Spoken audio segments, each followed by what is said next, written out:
Mateus capítulo 7, verso 24. O finalzinho do texto, última porção do capítulo 7. O capítulo 7 ele faz parte de uma narrativa, né? Que começa no capítulo 5. Capítulo 5, verso 1, Sermão do Monte se inicia, vai o capítulo 6 todo inteiro e se encerra no capítulo 7, nesses versos que nós vamos ler. Amém? Então vamos lá. Mateus, capítulo 7, verso 24. Todo aquele, pois, que ouve essas minhas palavras, porque tem estas, porque ele está falando do que vinha dizendo desde o 5, verso 1. Sermão do Monte. Jesus está aqui pregando, proclamando o seu primeiro discurso público. Então, todo aquele, pois, que ouve estas, do Sermão do Monte, do capítulo 5, verso 1 em diante, estas minhas palavras, e as coloca em prática, será comparado a um homem prudente, que edificou sua casa sobre a rocha. E a chuva caiu, e os rios se encheram, e os ventos sopraram, e bateram com força contra aquela casa. Contudo, ela não caiu, porque estava alicerçada na rocha. Mas todo aquele que ouve essas minhas palavras e não as coloca, não as põe em prática, será comparado a um homem insensato que construiu sua casa sobre a areia. E a chuva caiu, os ventos se encheram, a chuva caiu, os rios se encheram, os ventos sopraram e bateram com força contra aquela casa. E ela caiu. E sua queda, sua ruína, foi grande. Ao concluir esse discurso, onde começa? Capítulo 5, verso 1. Ao concluir esse discurso, as multidões estavam maravilhadas com o seu ensino, pois ele as ensinava como quem tem autoridade e não como os escribas. Amém? Feche os olhos. Pai, obrigado, Deus, por termos diante de nós o texto. Mais uma vez agradecemos, porque mais uma vez temos a chance de acordar lúcidos, conscientes, diante do texto sagrado e tirar dele a porção do dia, a porção da vida, tirar dele aquilo que vale os nossos passos. Que o Senhor nos ensine, por meio da Escritura, dessa porção de texto. É a nossa oração em nome de Jesus. Amém. Só uma aqui, para depois não ficar lá no YouTube errado. Aí, irmãos, alguém já disse, e essa é uma afirmação de um autor anônimo, essa frase eu já cacei para saber quem escreveu, mas todo lugar que eu busco diz anônimo. Então alguém já afirmou algo muito interessante sobre duas demandas da nossa vida. Duas demandas cruciais da vida de quem é crente e quem não é. Inclusive isso aqui vira debate, vira discussão, né? Como religião, política e futebol. Isso aqui vira discussão, né? Que é o embate entre a teoria e a prática. Você já deve ter entrado numa confusão dessa, eu tenho certeza disso. Para tentar defender um ponto de vista, você já deve ter entrado numa discussão onde alguém estudou e quer te ensinar e o outro só aprendeu fazendo e diz, não precisa estudar, daqui que eu faço. Né? Então, a divisão entre teoria e prática. E essa frase diz o seguinte: teoria é quando se sabe tudo. Quando a gente desmancha um assunto e exaustivamente aprende sobre aquilo. Isso é teoria. Então, teoria é quando se sabe tudo, mas nada funciona. A gente sabe, mas nada funciona. Só que a gente sabe como funciona. A gente sabe explicar. mas na hora de fazer, nada sai do papel. E a frase continua e diz: porém, prática é quando tudo funciona. Você vai lá e faz. Só que alguém te pergunta, como você fez? Você diz, não sei. Eu só sei fazer, eu não sei ensinar. Eu não tenho teoria, só tenho prática. Então, teoria é quando se sabe tudo, mas nada funciona. E prática é quando tudo funciona, mas ninguém sabe por quê. Essa frase resume essa discussão, que é uma discussão antiga, né? Resume bem esse embate, esse conflito antigo entre teoria e prática.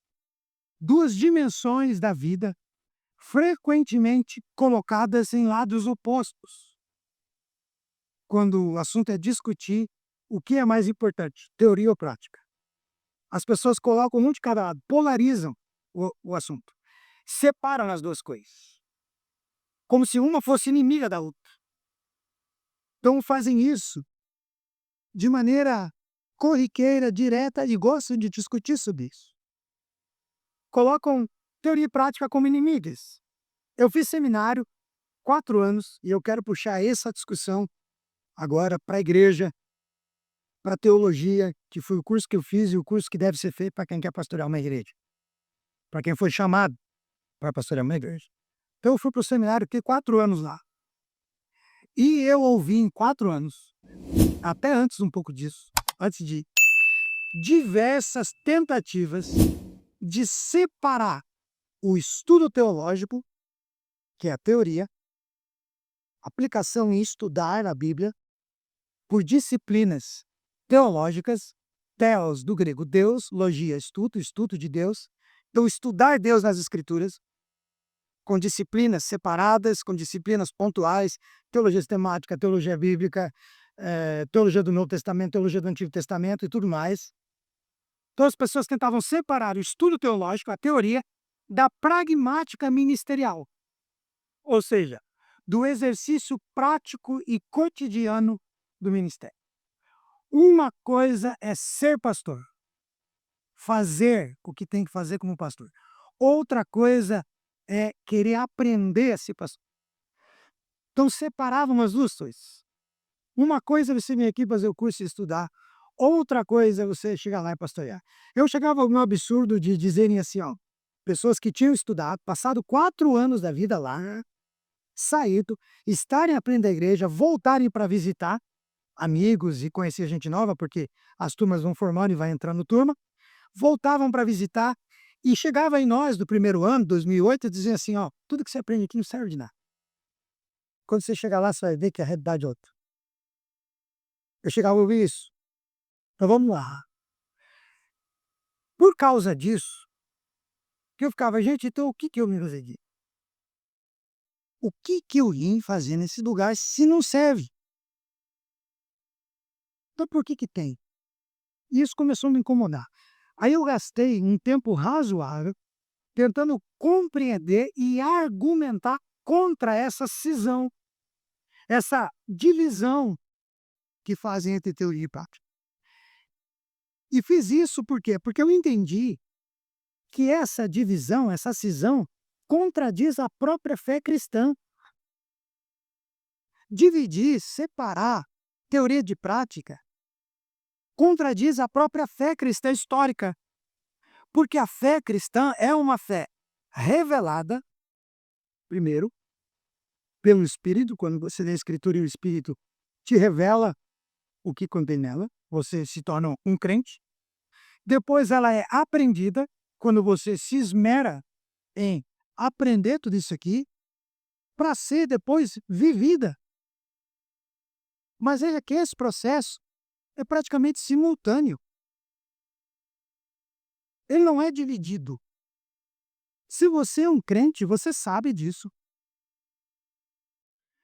Pelo amor de Deus. Você já teve uma situação na sua vida que você teve que responder alguma coisa urgente, você disse assim, espera aí, deixa eu abrir minha Bíblia aqui que eu tenho que ler mesmo. Não é automático se você lê a Escritura? Eu tenho que responder a isso. Cristo, Evangelho, cruz, ressurreição, justificação, santificação, pum em mim, eu olho para a situação, eu sou um crente, um Espírito Deus em mim, que é o principal disso tudo. Faça assim, pum. Você não tem que parar. Você é um crente, gente. Como que a gente divide isso? Por isso eu nunca entendi. E esse conflito humano, cristão, encontra a sua resposta definitiva no texto que eu li, do final do Sermão do Monte, que pontua o encerramento do discurso de Jesus. Discurso esse, que começa no capítulo 5, verso 1, onde Jesus, como o Cristo de Deus, o ungido de Deus, assume a sua posição acima da lei, exatamente para corrigir a interpretação distorcida que o povo fazia da teoria, que é a lei. O povo abandonava a lei e ia com uma prática cega. Servir a Deus é do meu jeito.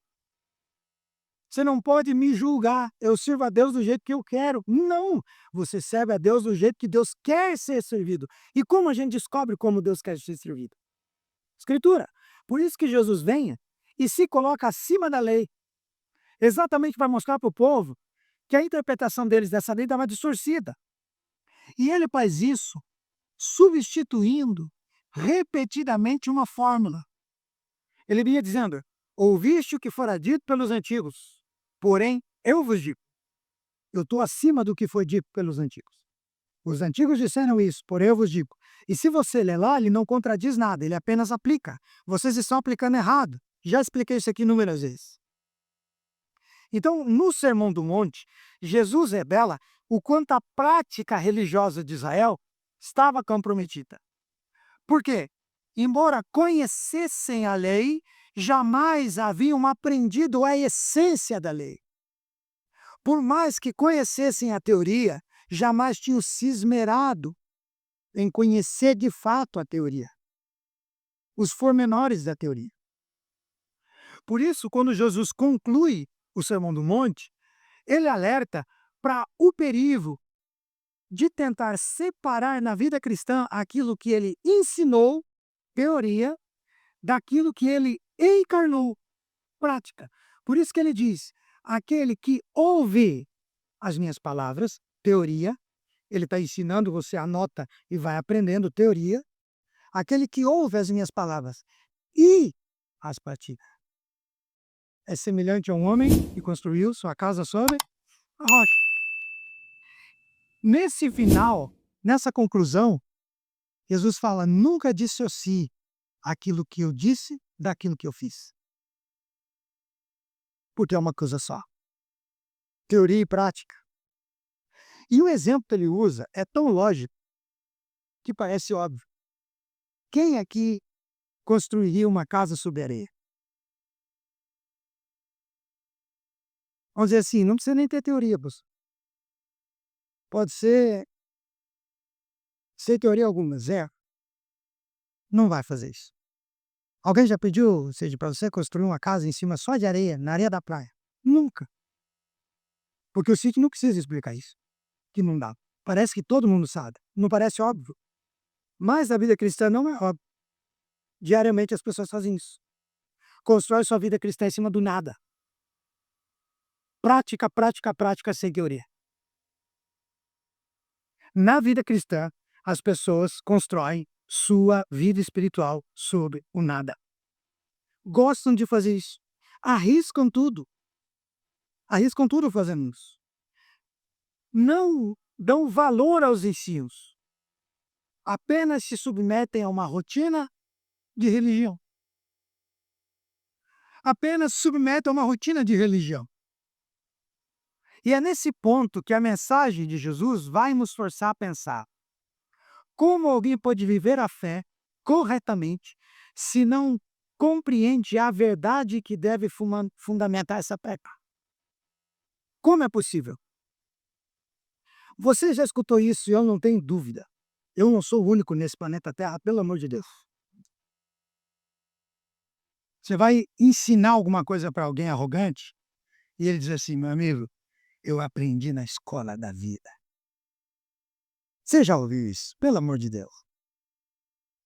Você fez há 7 anos de faculdade. 5 anos, tudo está, você tem nota, você tem diploma, você passou desse estudo e fez mestrado. Eu sei na escola da vida, meu amigo. Eu fui formado na escola da vida. Que escola é essa? Percebe? Eu sou da prática. Teoria é para gente boba. E aí que é o contrário. O sujeito que estuda, estuda, estuda e não coloca nada em prática. Quer dar uma lição sobre o que ele sabe, mas na hora que ele é chamado a fazer, enfia os pés pelas mãos, cai, tropeça e a queda é grande. Porque ele tem que perceber do jeito mais ruim que só saber não adianta nada. Então eu queria falar com vocês nessa manhã, sem essa ira, que vocês estão percebendo em mim, talvez, sobre isso. Jesus, a unicidade, a fusão entre a teoria e a prática. No que diz respeito à vida cristã, Jesus é a fusão entre a teoria e a prática. Primeiro, por que Jesus é isso? Porque ele é teologia e vida.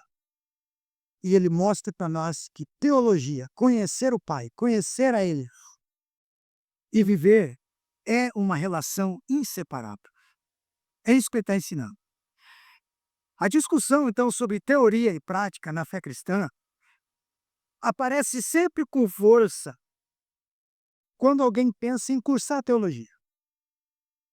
Quando alguém pensa em cursar teologia, a discussão entre saber e fazer, teoria e prática, vem com força. Quem pensa em cursar, já está cursando ou já cursou, vai se cansar ou já se cansou de ouvir 3 advertências insistentes. E como eu escutei isso, e como eu tinha vontade de morrer cada vez que eu escutava isso. Se você pretende estudar teologia, o que vão dizer para você é o seguinte: será que isso é necessário? O importante é ter vida com Deus. Você vai sair de Curitiba trabalhando numa metalúrgica, ganhando bem, com uma esposa grávida, uma filha pequena, levar tua família para outra cidade, onde o curso é de manhã, você vai ter que arrumar um emprego para trabalhar à tarde e à noite, porque senão você falta aula, não é à noite. Você tem certeza? E não era só esses obstáculos. Será que é necessário mesmo? Você já é presbítero. Cumpre aí 2, 3 mandatos e eles te consagram, pastor. Porque o que importa é a vida com Deus. Isso eu escutei antes de ir. Quando eu passei a cursar dentro do seminário, eu ouvi outra coisa diferente que era assim: se você quer ser pastor, busque intimidade com Deus. Estudar é para quem quer ser profissional na teologia. Eu fazendo o curso dizia assim: se você só ficar estudando teologia, você vai ser um profissional. Intimidade com Deus é o requisito para quem quer ser pastor. Como eu disse, alguns voltavam e diziam: nada disso aqui serve. E aí, os que falavam isso para mim, eu ia ver, e alguns eu conhecia, porque já tinham estado lá 2 anos de convívio comigo, que tinham saído e voltado a visitar, não assisti uma vez o senhor disse para mim: ó, fulano de tal está pastoreando e falou para mim que não se aproveita nada. Eu falei: claro, para se aproveitar tem que saber. Ele ficou dormindo. Interno, solteiro, ficava dormindo. A aula começava às 7h30, ele descia para tomar café 10 horas da manhã. Não é que ele não tem, é que ele não sabe nada. Não é que não precisa, quer dizer, é que ele não tem nada. Ele não aprendeu. Por isso é desnecessário, porque se eu não sei, então não serve. Como eu não vou saber disso? Então, se eu não sei, então não precisa. Então era isso que me dizia. Você quer ser profissional, estude. Você tem intimidade com Deus, você vai ser pastor. Depois que eu divorciei e me tornei pastor desde... Ontem nós descobrimos que fazia aniversário. Isso já era prazo, né? Da minha consagração pastoral, 2011, novembro. Sou pastor israel desde novembro de 2011. Aí fui para a igreja. O que eu mais escuto, e eu escuto isso hoje menos, não sei se é porque eu dou aula, isso diminuiu, mas eu escutava muito, eu creio na Bíblia, você acredita em teologia? Diz isso pra diz isso para as pessoas: "Eu creio na Bíblia". Negócio de teologia. Mas você sabia que dizer "eu creio na Bíblia" é fazer teologia? Você está propondo a teologia ruim, mas você está propondo um estudo sobre Deus. Crer na Bíblia seriamente sem saber o que diz lá. Então, essas advertências, gente, revelam uma mentalidade comum entre os que defendem a prática como a única manifestação real de fé. Quem defende a prática como uma única manifestação real de fé vai ter essa mentalidade. Não tem que estudar. Vida com Deus. E qual é essa mentalidade? A mentalidade da teologia da vida. Porque quem não quer estudar para exercer uma função na igreja, principalmente pastor, acha que não está fazendo teologia. Tá. O problema é que ele não está aprendendo, ele está produzindo. Ele está fazendo uma teologia da vida. Tudo é empírico, tudo é experimental. Por isso o sujeito chega para nós e diz assim: olha, se eu fosse um pastor assim, o que eu diria para vocês para eu implementar uma loucura da minha cabeça aqui? Eu olhava para vocês e dizia: irmãos, hoje de manhã Deus falou comigo. E nós vamos pintar tudo isso aqui de rosa. Que Deus falou comigo de manhã. Você diz: pastor, mas como que funciona? Como assim? Não, você não tem opinião. É Deus que falou. Aí diz: eu não acredito em teologia, mas está fazendo teologia. Uma teologia ruim, que é a teologia de você ouve Deus audível, concordando com as doideiras do seu coração. Isso é produzir uma teologia. Uma verdade sobre Deus que é mentira, por óbvio. Entende? A teologia da vida é isso. Eu vivo a vida cristã do jeito que eu quero. Você diz assim: Jesus para mim é assim, e concorda com isso. Eu penso em Jesus, eu penso em Deus dessa forma. Está fazendo teologia da vida. Você diz: tá, mas a Escritura diz que não é. Ele diz: não comprometa a minha experiência. Não questione a minha intimidade com Deus. Não questione. Como ousas questionar a minha intimidade? Você diz: mas, cara, mas a Bíblia, fazendo você não fazer assim. Ele diz: pois é, mas é revelação. É revelação. Tô ligado, pai. Revelação, revelação. Palavra revelada. Argumento que me dá nos nervos. Então, em outras palavras, nessa teologia da vida, conhecer a Deus significa simplesmente viver de experiências subjetivas, muitas vezes desconectadas da revelação bíblica e mais, muitas vezes desconectadas da realidade. Da realidade. É tudo subjetivo. E essa teologia existencial valoriza sensações em detrimento da doutrina. É a sensação que conta, é o arrepio, é a lágrima que conta. Não é a doutrina. Valoriza a sensação. Você vem, prepara um sermão, a gente canta as músicas, a gente se entrega a Deus num culto desse, para receber Deus tudo que Ele tem. E corre o risco de, no final, alguém que pensa assim, chegar e dizer assim: ô pastor, senti Deus no culto. Eu digo: tá, o que você aprendeu? Não, não, eu nem liguei o que você falou, nem entendi muitas músicas, mas você tem que ver como eu senti. Deus está aqui. Eu digo: rapaz, que é isso? Que é isso? Da onde tiram isso? Deus está aqui, eu senti.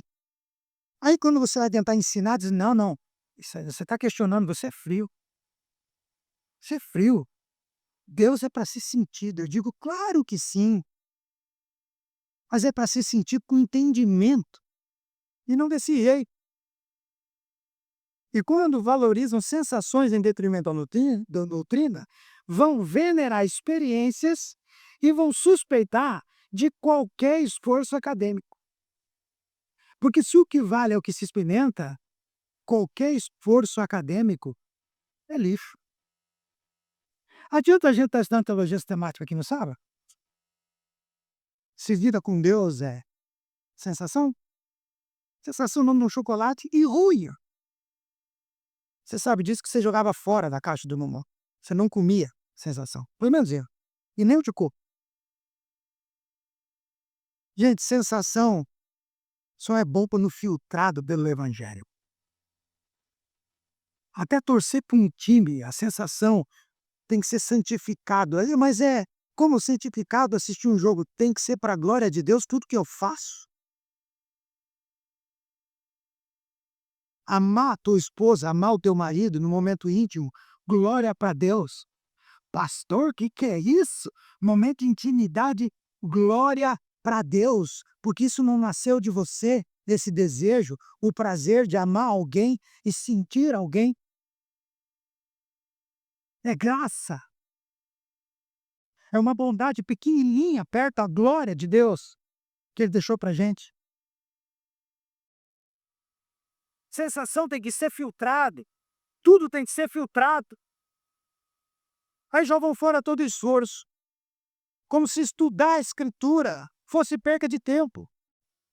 Para essa visão, compreender a relação entre os atributos de Deus, entender a ordem da salvação, assimilar a doutrina de Cristo ou a doutrina do Espírito Santo, são atividades secundárias e desprezadas. Para que eu tenho que saber a ordem de salvação? Glória a Deus, aleluia, toca o barco. Para que eu tenho que saber o que significa Deus ser amor? O que significa o fruto do Espírito? O que significa o atributo da imutabilidade, da independência, da solidão de Deus como um ser único e só? O que eu preciso saber disso, dizem? Negócio, gente, é dobrar o joelho e orar. Orar para quem? Orar para mim. Como em Lucas, a oração do fariseu: graças te dou, ó Deus, porque eu não sou como o resto. Porque eu não sou bolsonarista, porque eu não sou petista, porque eu não sou não sei o quê, porque eu não sou não sei o que lá. E aí se orgulha pelo que pratica, como se isso elevasse ele a um ideal. Prática perdida, caída. Entender Deus é muito mais que isso. Consideram tudo isso desnecessário. E por quê? Porque para esses, a vida cristã se resume em viver pela fé. Recortam a palavra de Paulo e diz, não, é viver pela fé. Aí, se fosse assim, isso fosse verdade, né? O vocalista do Paralamas do Sucesso, Herbert Viana, não estaria tão errado quando cantou a irônica canção, né? Ah, viver da fé, só não se sabe fé em quê. Ele estaria com razão. Viver da fé, mas fé no quê? O próprio ímpio pergunta isso numa música que fez sucesso nos anos 80. Eu não sou tão velho assim. Isso seria verdade, mas não é. Porque a Bíblia explica o que é viver da fé e a fé em quem. Como Lutero, Calvino e outros, como meros profissionais da religião. Tem gente que acha que Calvino e Lutero viviam enclausurados dentro do escritório, sem sair para fora e ter contato com a humanidade, jogando teologia por debaixo da porta. Escreviam e jogavam debaixo da porta. Que eles não tinham contato com a vida. Que eles não visitavam pessoas. Que eles não eram pastores de uma paróquia. Que eles não tinham ouvintes todo domingo para expor o evangelho. Tem gente que acha que esses gigantes, citei dois, um monte, só produz. Eram intelectuais enclausurados. E aí ignoram que a teologia que esses homens escreveram nasce primeiro no coração, fruto de uma fé profundamente vivida, só para depois se tornar letra num livro. Eles aprendem e aprendem praticando teoria e prática. Vão fazendo as coisas simultaneamente. Antes do que aquilo que eles sabiam se tornar livre, se estabeleceu como convicção no coração deles. Como convicção. Então, irmãos, o problema da teologia da vida experimental é que ela vai te oferecer experiências fortes, mas sustentação fraca. Eu amo macarrão. Você quer deixar o seu pastor feliz? Convida ele para comer macarrão. Se a Nil fizer macarrão todo dia, eu como todo dia, que eu amo macarrão. Mas eu almoço um prato grande de macarrão e 3 da tarde eu tô com fome. Por quê? Porque a massa não sustenta, mas a sensação na hora que eu como, a sensação é outra. Agora a gente tá fazendo um com tomate seco, você fez, e com tomatinho, isso aí, meu Deus do céu, molho branco. Dá até água na boca com um domingo. Tô até provocando vocês aí. Mas 4 da tarde, 3 da tarde, você querendo almoçar de novo, porque macarrão não sustenta. Nós somos carnívoros, por isso tem 2 dentes aqui, ó, que é de ponta para baixo. Foi feito para isso, para cortar a carne, e os de trás para moer. Proteína. Aí sustenta, não era? Viver de sensação é igual comer macarrão. A sensação é boa, mas a sustentação é fraca. Pode até manter alguém de pé por um tempo, mas vai abandoná-lo quando a realidade da queda do pecado original se impor. O sujeito vive de experiência religiosa, na hora ele vai sair dando tapa no capeta. Mas com 5 minutos, quando ele se percebe pecador, nada do que ele experimentou vale mais. Por isso que quem vive de sensação se vicia em sensação. Eu vou fazer outra crítica aqui. Estou empolgado hoje. Esse negócio de encontro com Deus é isso, gente. Faz encontro com Deus, bota você lá para ficar um final de semana inteiro ouvindo e tendo sensação. Aí cai, dorme, deita, levanta, põe música, você chora, fala do teu avô que morreu, teu bisavô que você não conheceu, perdoa teu bisavô, você tem que perdoar a gente que morreu, uma regressão danada, o espiritismo maluco, revestido de santidade, uma verdadeira loucura. Você sai de lá dizendo, nossa, pastor, você tem que ir, é tremendo, ô palavra horrível, é tremendo, é tremendo, é tremendo.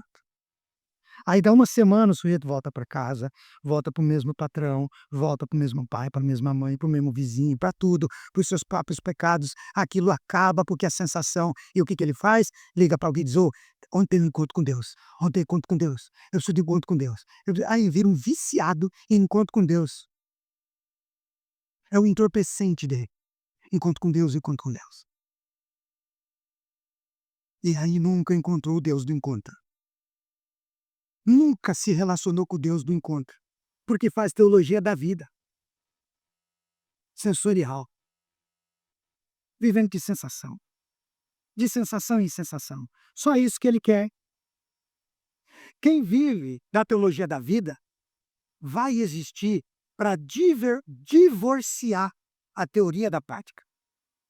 Vai viver para divorciar, porque a teoria vai condená-lo. Então ele larga a teoria e vai direto para a rotina da religião. Vai se condenar por quê? Porque vai ter que aprender a duras penas que essas duas demandas são inseparáveis. Não dá para separar o que a gente aprende sobre Deus com a Escritura, estudando teologia, do que a gente pratica para Deus na vida cristã, com teologia aplicada. Sabe? Não dá para dividir. É que nem separar a cabeça do resto do corpo. E querer que a tua cabeça pense e o teu corpo faça outra coisa. Não dá. Jesus, a unicidade, a fusão entre a teoria e a prática. Primeiro, porque teologia e vida é uma relação inseparável. Segundo, porque teologia na vida é o único fundamento sólido. Jesus afirma aqui que o verdadeiro discípulo é aquele que ouve as suas palavras e as pratica. Esse é o verdadeiro discípulo. O que é ouvir no versículo? Ouvir é assimilar a teoria, aprender. Isso é ouvir. Ler Bíblia e aprender. Tirar dúvidas. Aprender. Enquanto praticar é desenvolver o que se ouviu. E como eu disse, quando você tem que responder alguma coisa na sua vida, você não para ler a Bíblia. Para lá que eu preciso ler a Bíblia agora, preciso do manual. Isso está em você, é homogêneo. Se você é um assíduo estudante da Escritura, um teólogo em formação, você é um praticante do Evangelho. Entende? É homogêneo o negócio. Então perceba que para Cristo, uma coisa não existe sem a outra. Por isso, quem une essas duas demandas, teoria e prática, é como o homem prudente que constrói a casa sobre a rocha, solidez. Construir aqui no verso parece ser o que é prática de fato. Aquele que ouve e pratica, constrói. A construção aqui, construir uma casa é a prática do que se ouviu e está praticando, ou do que se ouviu e decidiu praticar. Não é isso? Perceba uma coisa, que quando ele diz que aquele que ouve e não pratica, também constrói, mas constrói sobre areia. Percebe que os dois agem, os dois constroem. Um constrói bem por quê? Porque aprendeu teoria e praticou. O outro, por quê? Aprendeu e na hora de praticar, preferiu abandonar o que aprendeu. Mas também construiu. Mas construiu em cima do quê? Do nada. Construiu em cima de coisa alguma. Gente, de maneira que prática só é proveitosa quando se apoia em uma teoria bem aprendida. Da mesma forma, todo conhecimento do Evangelho só faz sentido quando se transforma em obediência prática. Não dá para dissociar isso aqui. Não fica difícil, então, da gente entender que no Evangelho, conhecimento colocado em prática não deixa de ser conhecimento. E prática fundamentada no conhecimento não deixa de ser prática. São uma coisa só. Como que alguém pode sugerir só ficar com uma das demandas e, pior, sugerir que teoria é opcional? Porque dá para viver uma vida cristã sem saber. E aí entenda, pelo amor de Deus, eu não estou dizendo que todo mundo aqui tem que fazer um curso de teologia. Mas sabe o que eu estou falando? Sem medo de errar, que a igreja que você decidir congregar, o seu líder tem que fazer. Meu Deus, gente, sinceridade. Você precisa fazer uma cirurgia do coração. Aí seu sogro e sua sogra dizem assim: "Não, eu sei fazer. Eu sei, deita aí que eu faço". Sérgio, mas você não estudou medicina? Ele disse: "Quem precisa estudar medicina? Deita aí, deita aí que eu lavro o teu peito e conserto teu coração". Você ia dar seu coração? Nem se seu sogro e sua sogra fosse médico você daria, né? Por isso porque só. Nem eles fossem médicos. Mas eu estou sendo aqui bem radical no que eu quero dizer. Não estou contra sobre o sogro meu, porque eu amava meu sogro e minha sogra. É só uma brincadeira para você entender. Você não dá o seu coração, uma cirurgia num braço, numa perna, você não dá na mão de quem não estudou. Pelo amor de Deus. Você vai fazer isso? Fala sério. Mulheres, vocês não dão cabelo de vocês na mão de alguém que não fez um mínimo de um curso para saber lidar com o cabelo? Quanto mais o resto do corpo. Homens, vocês não dão carro para eu consertar, porque eu não sou mecânico, mesmo que eu diga: "Põe aí que eu desmonto e monto de novo". Você diz: "Você tá maluco, rapaz?". Aí se a gente não faz isso, como que a gente tem a coragem de dar a nossa alma, o nosso espírito, o nosso coração na mão de alguém que não estudou teologia para guiar a gente espiritualmente? Como? Como que você entra num lugar para congregar e diz: "Não me interessa, eu só gosto de estar aqui"? Como que a gente, para isso, não liga? Então, eu não estou dizendo que todo mundo tem que fazer teologia, mas você tem que exigir de quem está na frente que tenha, que estude. E se isso acontecer, você troca de lugar. Porque isso é negociado do mesmo jeito que ninguém entrega o corpo para ser operado porque não fez medicina. Do mesmo jeito. Não é uma coisa simples de entender? É, mas por que na vida cristã isso é um absurdo. E aí vamos ser sinceros, não é o que a gente mais vê? Pessoas simples, bem intencionadas, entregando o coração na mão de açougueiro. Açougueiro com uma Bíblia na mão. Açougueiros. E não tem problema na cabeça, não, tudo é de Deus. Tudo é de Deus. Tem o nome Deus lá fora na placa, tem uma foto do nosso apóstolo com a Bíblia na mão. Meu Deus, o que está de errado nisso? O que está de errado nisso? As outras dizem assim, pastor, cuidado com a IA. Eu digo, tem que tomar cuidado, mas às vezes você ir para uma IA e ela te ensinar teologia é muito melhor do que entrar num lugar desse. E eu não estou aqui valorizando a IA em tudo. Eu tenho medo desse negócio. Como eu já disse, quando eu vou pesquisar uma coisa, ele está me chamando pelo nome. E eu estou ficando achando estranho. Como você vai, Sandro? Qualquer hora eu vou puxar um papo, gente, com esse negócio. Tá agindo como se ele tomasse café comigo. Mas pelo menos, do que eu perguntei, claro que eu tenho meu senso crítico e todos devem ter, mais acertou do que errou. Enquanto gente de carne e osso opera a vida das pessoas em céu aberto, dentro de um templo, todo dia. E a pessoa diz: não, deve ser de Deus. Deve ser de Deus. Não é difícil entender, gente. Em outras palavras, no Evangelho, saber e fazer são verbos que se conjugam juntos. Saber e fazer no Evangelho se conjuga junto, não se dissocia. E isso nos mostra o que falta nos que vivem apenas da teologia da vida. O que falta neles? Teologia na vida. Quem vive da teologia da vida precisa aplicar teologia na vida. Ele tem que parar de produzir teologia dele na vida dele para viver a teologia produzida pela Escritura nele. Abandonar a teologia da vida empírica, experimental, para viver a teologia na vida, Bíblia, na Escritura na vida diária. Palavra.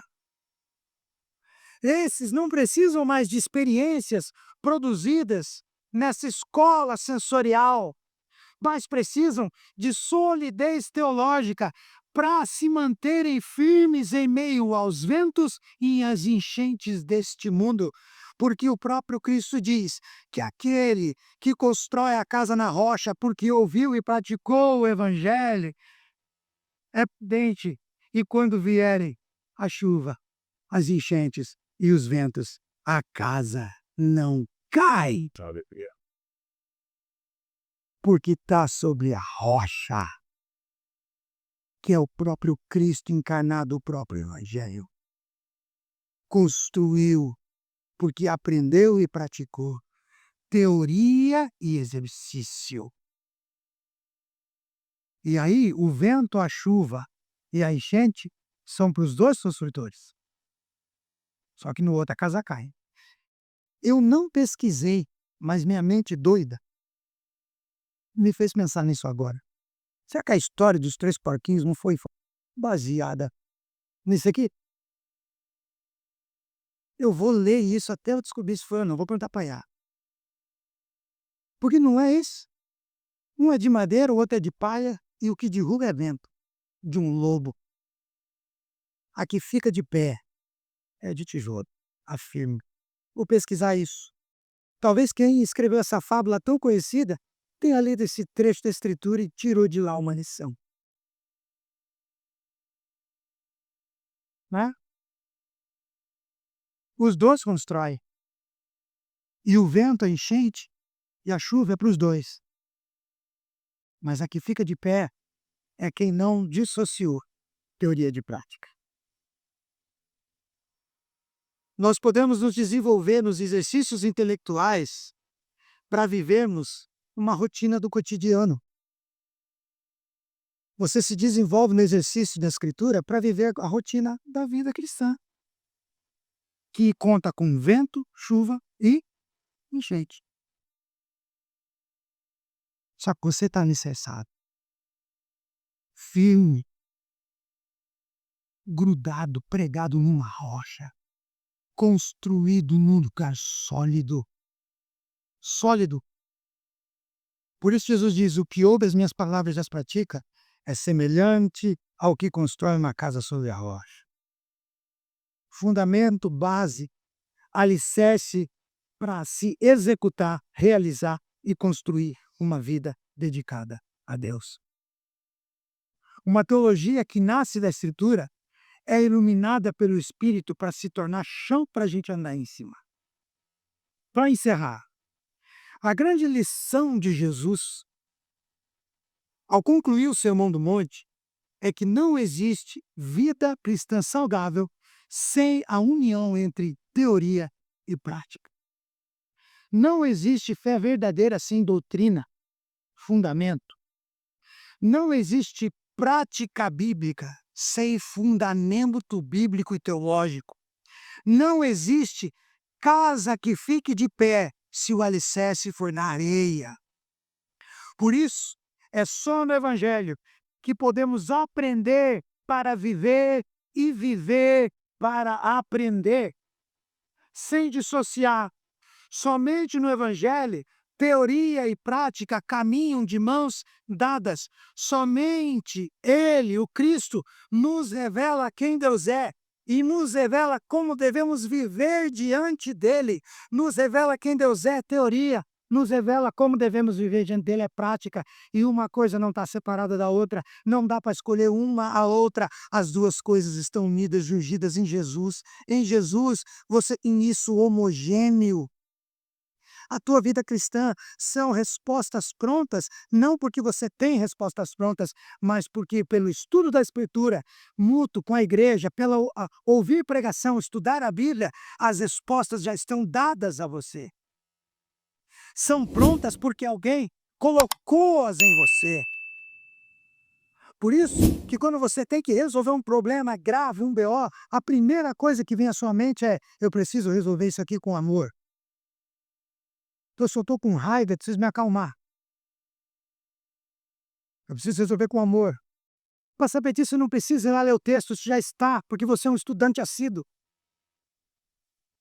Para resolver isso aqui, eu preciso estar em paz. Tudo fruto do Espírito. E como a gente saberia que é fruto do Espírito se não estivesse escrito? E como a gente saberia o que esse fruto significa se a gente não lê? E se a gente não entender, como a gente saberia se não tem quem aprende um pouco mais para ensinar? Por isso, gente, eu não consigo entender. Eu não consigo entender, eu vou morrer sem entender. Como as pessoas podem achar que é opcional? Que é opcional. Veja, a maioria aqui não quer ser pastor, não tem essa ideia e nunca vai ser. Mas a maioria aqui ama teologia, porque entende que isso não é opcional. Por isso, vocês saem da casa de vocês para a gente aprender junto. E eu não prego aqui sozinho, eu não ensino aqui sozinho. Exatamente isso para nós é uma prioridade. Não dá para entender o contrário. Só no Evangelho que a gente vive, que a gente aprende para viver e vive para aprender. Só no Evangelho, teoria e prática andam juntos. E é por essa razão que quem crê verdadeiramente no Evangelho não vive uma vida qualquer. Mas quem crê no Evangelho teologiza a própria vida. Teologiza a própria vida. Ama teologia não para poder ganhar debate, discussão teológica. Ama teologia para ter que responder o dia que vai enterrar quem ama. Ama teologia para ter que entender a vida quando vai abraçar quem nasce.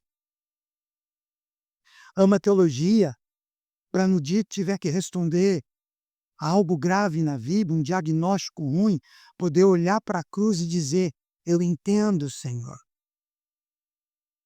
O teu amor, a tua graça, o teu favor a tua misericórdia não estão faltando nesta hora, porque se não existisse, eu não estaria de pé. Teologiza a própria vida. Quando ora, teologiza a própria vida, sabendo que a sua oração não vai mudar Deus, porque Deus não muda. E como diz a W. Tozer, Deus não muda por uma razão simples. Deus é perfeito e aquilo que é perfeito não precisa melhorar. Então, se Deus mudasse, ele teria que piorar, porque ele não tem como ser melhor. Por isso, Deus não muda, porque é possível que ele piore. Aí você diz, então por que eu oro se ele não muda? Porque você precisa mudar. Eu preciso mudar. Por isso nós oramos. Por isso que toda oração, você entende isso com teologia, vai ensinar que ela deve encerrar como? Seja feita a tua vontade. Por mais que a minha razão não alcance.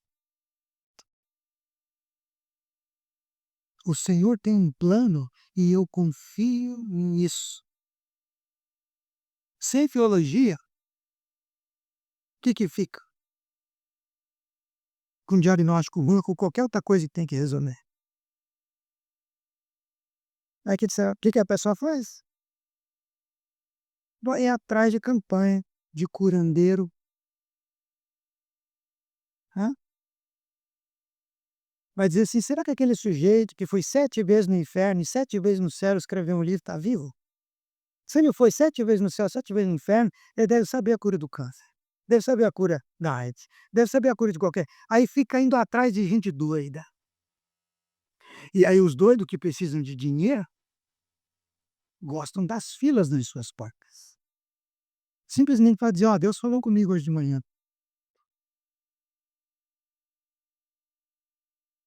Aí quer viver isso por quê? Porque falta teologia.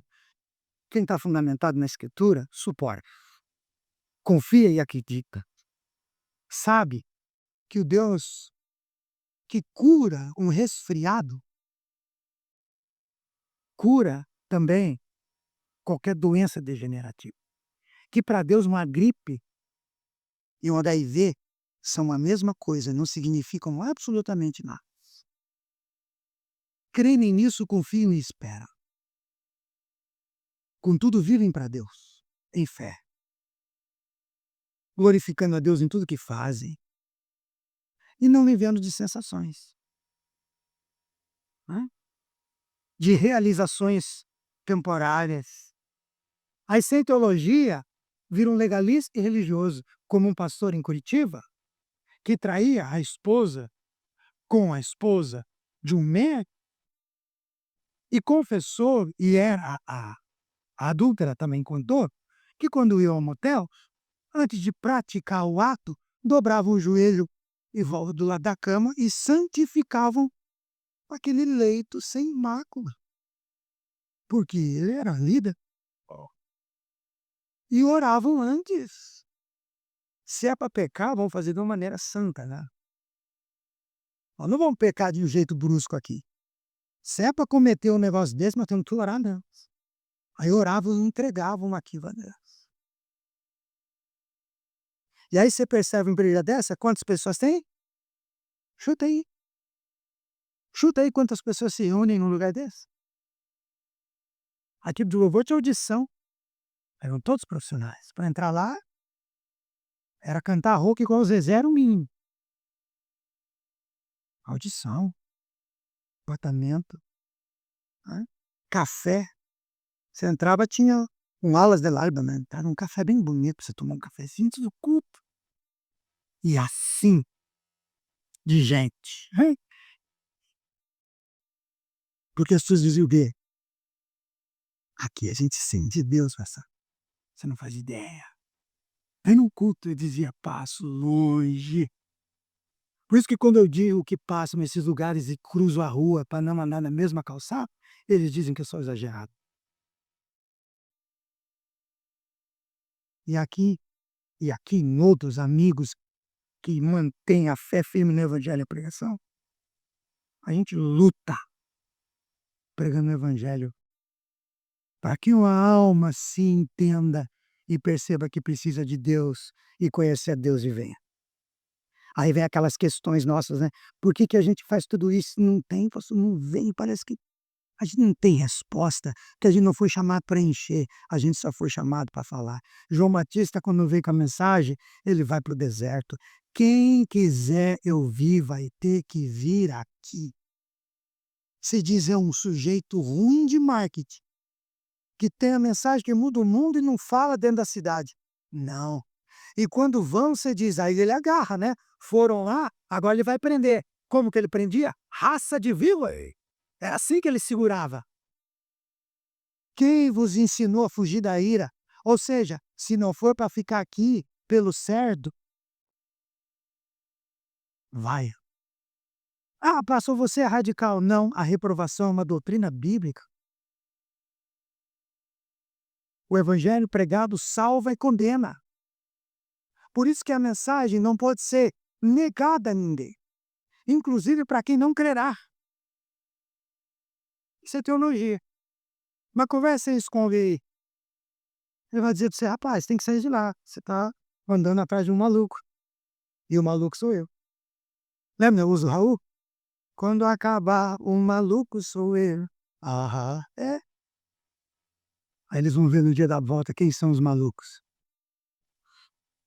Os malucos foram que creram, que aprenderam e que viveram o evangelho da porta para fora de um prédio, naqueles que caminharam debaixo do sangue do Cristo, porque entenderam que ele foi imolado antes da fundação do mundo, porque abraçaram com fé e amor cada um que cruzou o caminho deles, e cada um que teve fome deram de comer, e cada um que teve sede deram de beber, e cada um que teve frio vestiram. E quando Jesus disser: vinde benditos, entrai no reino, porque quando tive fome, me deram de comer, quando tive sede, me deram de beber, e quando tive frio, me vestiram. Nós perguntaremos: quando, Senhor, fizemos isso por ti? Ele dirá: quando fizeram isso por qualquer um dos meus pequeninos. Quando fez, isso se tornou ele, sem precisar levantar nenhuma bandeira. Se tornou ele, sem precisar fundar nenhuma ONG. Se tornou ele. Se tornou ele, se tornou ela. Gente, isso é o evangelho. Não corra o risco de vir aqui aprender, aprender e sair daqui e esquecer. Mas não corra o risco também de não aprender nada do que é dito aqui e lá fora achar que dá para inventar uma teologia para viver. Não caia nisso, não caia nessa. Fique de pé, vamos orar.